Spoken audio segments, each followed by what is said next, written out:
Kids. Halo adik-adik, selamat pagi. Selamat jumpa lagi di dalam acara Impact Kids pada hari ini.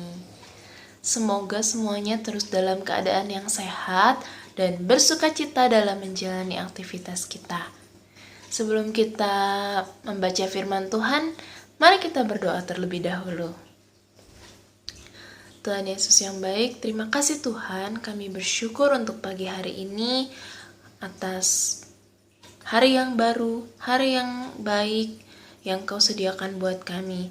Dan kami juga ingin bersama-sama memulai hari ini dengan firman Tuhan. Kiranya Tuhan menolong kami untuk mengerti, memahami, dan juga melakukan firman-Mu. Terima kasih Tuhan, hanya di dalam nama Tuhan Yesus kami berdoa dan bersyukur. Amin. Adik-adik di sini siapa yang suka berbicara? Pasti kita semua senang bicara ya, apalagi saat ngobrol dengan teman-teman kita, atau dengan orang tua kita, dengan guru kita. Semua pasti senang berbicara ya. Nah, berbicara itu baik, apalagi kalau kita bicara hal-hal yang baik, yang benar, yang manis, yang sedap didengar.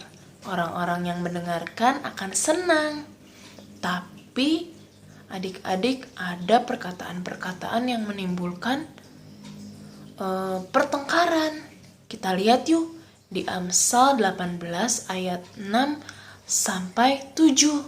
Tapi kali ini Kak Opin akan bacain yang versi BIMK atau Bahasa Indonesia Masa Kini, karena bahasanya lebih mudah kita pahami. Kak Opin akan bacakan ya. Amsal 18 ayat 6 sampai 7. Jika orang bodoh berbicara, ia menimbulkan pertengkaran dan minta dihajar. Ucapan orang bodoh menghancurkan dirinya. Ia terjerat oleh kata-katanya.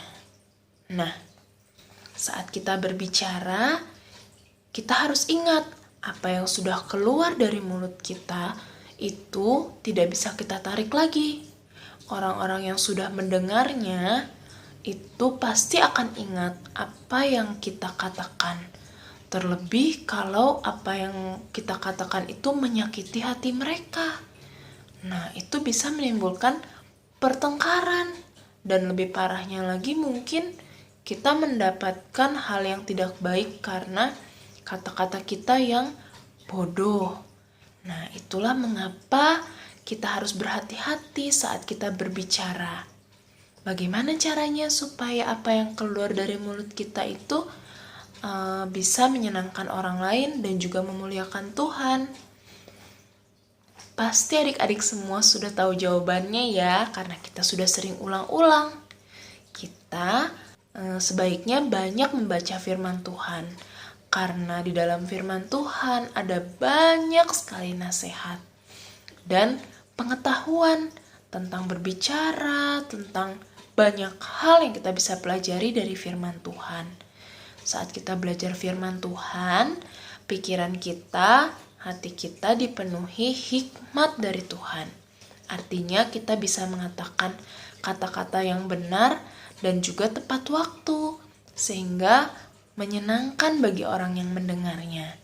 Saat kita harus menasihati orang lain atau mungkin kita mau mengatakan mengkoreksi orang lain, mengatakan kesalahannya, kita sebaiknya berdoa terlebih dahulu supaya kita tidak salah berbicara kepada teman kita atau mungkin orang tua kita.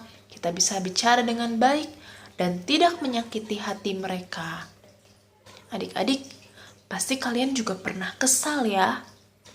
Nah, saat kesal, kita sebaiknya tidak berbicara dulu. Karena kemungkinan besar apa yang keluar dari mulut kita itu kata-kata yang tidak baik, bisa jadi kata-kata yang kasar. Kita tidak bisa berpikir dengan benar, jadi asal-asalan tuh apa yang keluar dari mulut kita. Tahu-tahu menyakiti orang lain.